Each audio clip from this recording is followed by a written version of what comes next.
Very good afternoon to all of you. Welcome to Mahindra's official YouTube channel. आप सबों का स्वागत है माय डियर ऑल।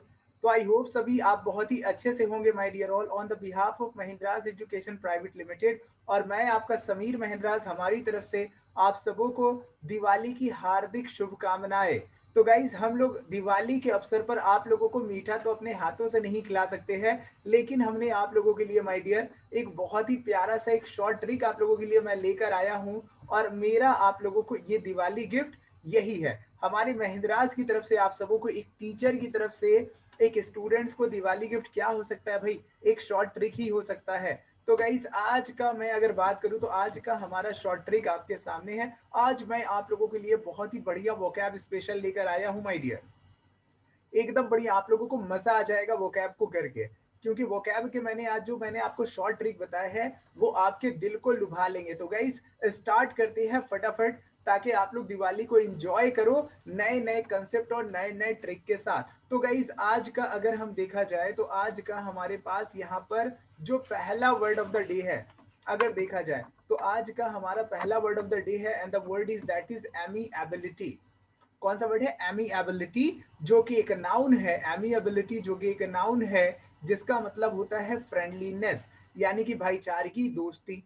ठीक है, अब देखिए आप इसको माइंड में कैसे रखना। जैसे कि मैंने पहले ही बताया था कि किसी भी वर्ड को याद करने के लिए भाई ऑडियो विजुअल इफेक्ट होना बहुत जरूरी है। देखो भाई, यहाँ पर दोस्ताना रवैया है ना, सारे बच्चे एक दूसरे के साथ प्यार से खेल रहे हैं। तो याद रखना गाइस, एमिएबिलिटी एक नाउन है जिसका मतलब होता है फ्रेंडलीनेस। इसका अगर हम सिनोनिम देखा जाए तो एफेबिलिटी और वार्मथ होता है, और एंटोनिम्स में अनफ्रेंडलीनेस होता है। लेकिन सवाल यह है कि सर हम इसको याद कैसे करेंगे? The main fact is that कि sir how to remember this word.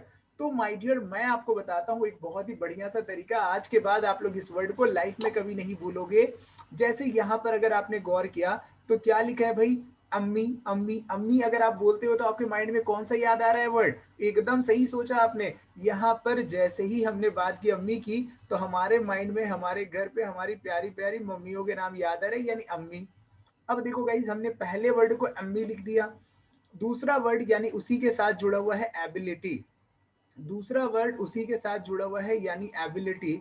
यानी कि आप सिंपल समझिए, मेरे अम्मी के अंदर एबिलिटी है कि वो बहुत ही ज्यादा एमिलेबिलिटी है, एमी एबिलिटी है। याद रखना, मेरी अम्मी के अंदर बहुत एबिलिटी है कि वो बहुत ज्यादा एमी एबिलिटी है, यानी बहुत ज्यादा फ्रेंडली है भाई। वो लोगों से बहुत अच्छे से बिहेव करती है, पूरे के पूरे गली मोहल्ले से वो दोस्ती करके बैठी है। तो आई होप ये वाला वर्ड आपको याद हो गया होगा। इस वर्ड को अगर हम यूजेज देखा जाए तो यूजेज होता है Rohan's good nature amiability captures everyone's attention.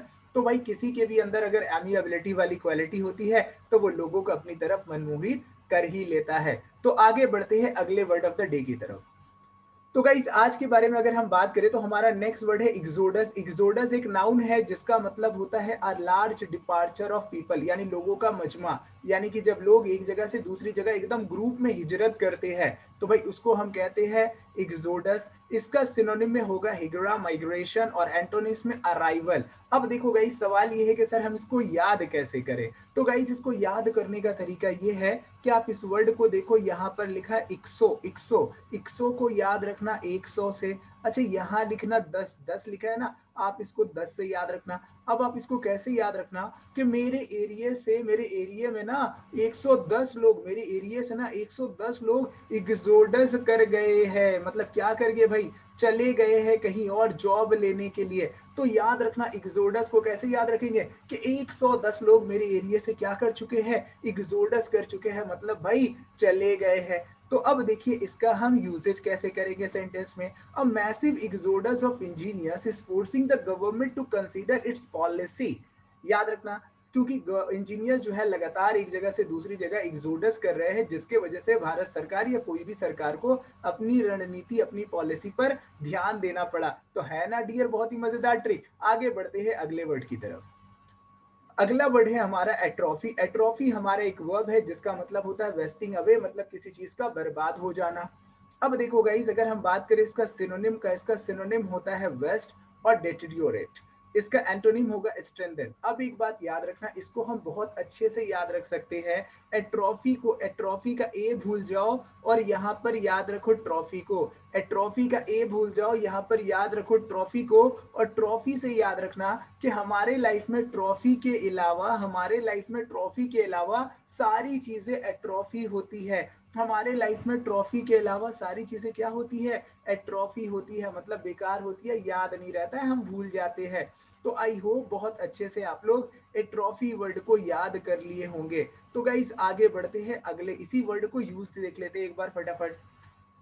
Muscular atrophy leads to a loss of strength and endurance. अब देखो गाइस एकदम बढ़िया से हमने इसको यूज कर लिया। आगे बढ़ते हैं अगले वर्ड ऑफ द डे की तरफ फटाफट। स्नब, स्नब याद रखना, ये एक वर्ब है जिसका मतलब होता है इग्नोर, किसी को इग्नोर करना। भाई इग्नोर करना किसी को भी अच्छी बात नहीं होती है। अब देखो यहाँ पर ये दो फ्रेंड बैठी हुई है और देखो भाई ये वाली फ्रेंड इसको इग्नोर कर रही है, स्नब कर रही है। देखो पास में फ्रेंड बैठ के फिर भी निग्लेक्ट मार रही है भरपूर मात्रा में।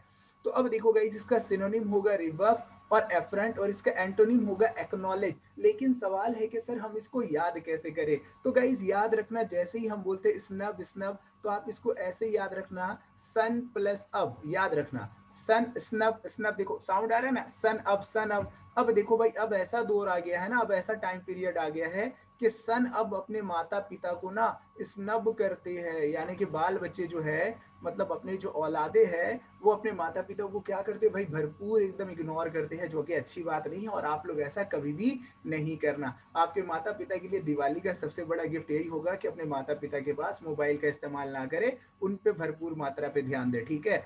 तो सन अब अपने माता पिता को क्या करते हैं, स्नब करते हैं, खासकर शादी के बाद। हाँ ऐसा होता है ना गाइस। अब देखो she snub me in the office, भाई उसने ऑफिस में मुझे भरपूर मात्रा में निगलेक्ट किया भाई, इग्नोर किया, बहुत दुख हुआ, ठीक है, लेकिन कर क्या सकते हैं, सिंपल मैटर है। आगे बढ़ते हैं अगले वर्ड ऑफ द डे की तरफ। अगला वर्ड है एडल। एडल हमारा एक वर्ब है जिसका मतलब होता है कंफ्यूज, याद रखना। एडल हमारा एक वर्ब है जिसका मतलब होता है कंफ्यूज। इसका सिनोनिम में फडल और डिसओरिएंटेड होगा, एंटोनिम्स में इनलाइटेंड होता है।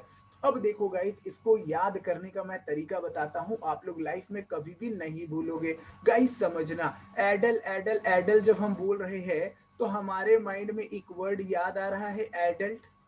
एकदम सही समझा आप लोगों ने, एडल्ट। तो याद रखना गाइस कि एडल्ट होने पर, एडल्ट होने पर ज्यादातर बच्चे भाई एडल्ट हो जाते हैं। एडल्ट हो जाने पर ज्यादातर बच्चे क्या हो जाते हैं, एडल्ट हो जाते हैं। देखो ये बंदा परेशान हो गया ना कि अब क्या करूं, इंजीनियरिंग तो कर लिया, अब कोई स्कोप बचा नहीं, ठीक है, मजाक कर रहा हूं तो समझना। एडल्ट होने के बाद लोग क्या कर रहे हैं, एडल्ट हो जाते हैं, मतलब कंफ्यूज हो जाते हैं कि क्या करें। अब देखो इसको याद कैसे, मतलब सेंटेंस में कैसे लिख सकते हैं। It is very dangerous concept that is strong enough to addle the brain. भाई इतना खतरनाक कंसेप्ट है ना कि हमारे ब्रेन को एकदम कंफ्यूज कर देगा। तो बताओ गाइस कैसा रहा ये हमारे वर्ड्स। आप लोगों की दिवाली के गिफ्ट हमारी तरफ से आप लोगों को यही था। तो आई होप आप लोगों को ये पसंद आया होगा। दिवाली अच्छे से मनाएं, आपके वजह से दूसरे दिवाली मना पाए, इस बात का जरूर ख्याल रखना। हमारी महिंद्राज एजुकेशन प्राइवेट लिमिटेड, हमारी महिंद्रा ग्रुप फैमिली की तरफ से, मैं आपका समीर महिंद्राज, हमारे परिवार की तरफ से आप सबों को हैप्पी दिवाली। तो सेफ रहिए, अच्छे से रहिए और एक अच्छे नागरिक होने का आप अपने आप का एग्जाम्पल, मिसाल बनाइए। तो गाइस आज के लिए इतना ही। Thanks for joining us. Share करो, लाइक करो, कमेंट करो। Thank you so much guys and thanks for joining us.